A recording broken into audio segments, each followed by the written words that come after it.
Shalom, pernahkah kamu merasa hidupmu seperti dirusakkan, diguncang dari segala arah? Apa yang kamu bangun dengan susah payah, dirusak begitu saja. Apapun yang kamu jaga dengan baik, juga dihancurkan. Seolah-olah tidak ada tempat yang aman, tapi anehnya, kamu masih berdiri sampai hari ini. Terluka? Iya. Capek? Pasti, tapi kamu baik-baik saja. Kenapa bisa demikian?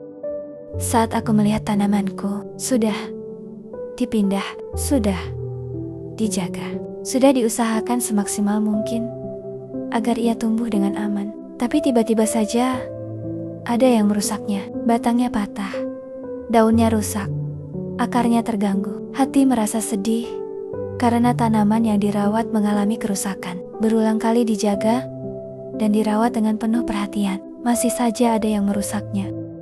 Kalau dipikir secara manusia, sudah cukup alasan untuk menyerah. Tapi setiap kali ingin menyerah dan berhenti, selalu ada dorongan dari dalam hati kecil. Coba sekali lagi diperbaiki, coba sekali lagi dirawat, dan batangnya diperbaiki dan ditegakkan dengan penyangga, dijaga lagi dan diberi perhatian. Bukan karena yakin berhasil, namun karena tidak tega membiarkannya mati. Dan saat itu aku sadar, Tuhan sedang berbicara. 2 Korintus 4 ayat 8 dan 9. Dalam segala hal, kami ditindas, namun tidak terjepit.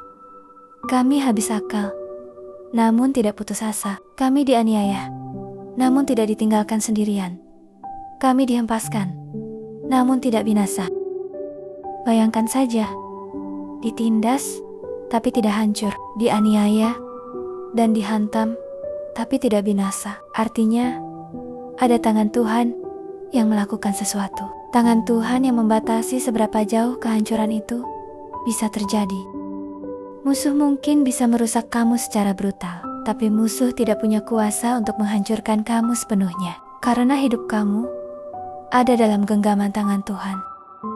Saat ini, kamu sangat kelelahan menahan semua beban yang berat. Mengapa mereka mau menghancurkan aku? Mengapa mereka selalu berusaha mematahkan semangat hidupku? Tapi lihatlah perlindungan Tuhan atas hidupmu. Begitu sempurna. Apapun yang terjadi atas kamu, tetap kamu berdiri tegak. Hingga kini, manusia mungkin menantikan kejatuhan kamu. Orang yang membenci kamu mungkin menunggu kehancuran hidupmu. Tapi lihatlah betapa Tuhan membela hidupmu dan menguatkan dirimu. Semua itu karena ada kekuatan spiritual yang tidak terlihat musuh. Bahkan ketika kamu merasa menyerah, anehnya, kamu tetap bangkit lagi. Itulah yang membuat musuhmu sulit menerima kenyataan. Tangan Tuhan yang perkasa menopangmu, supaya kamu tidak jatuh tergeletak. Secara badaniah, wajar kamu lelah menghadapi situasi tersebut. Namun, rohani kamu tidak menjadi lemah.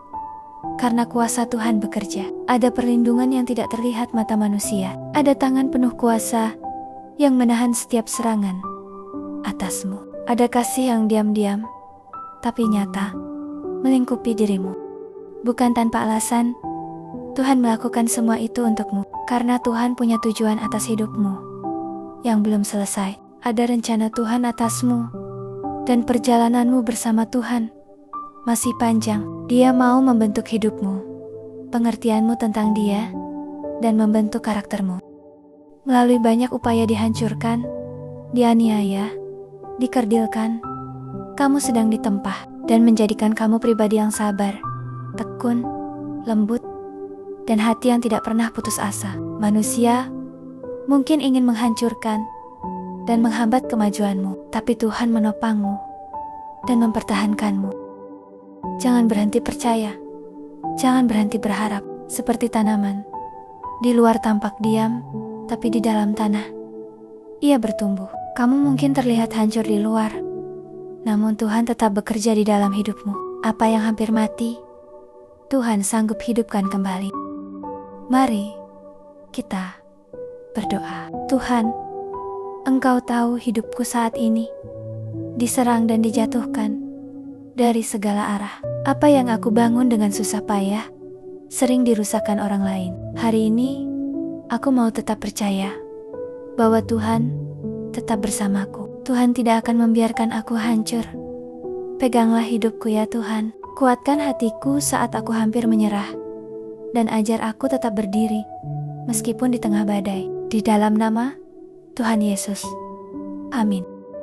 Terima kasih telah mengikuti renungan hari ini. Dukung terus channel ini. Klik subscribe, like dan komen. Share buat teman lainnya yang sedang dalam masa pergumulan berat. Sampai bertemu kembali di video renungan berikutnya. Tuhan Yesus memberkati.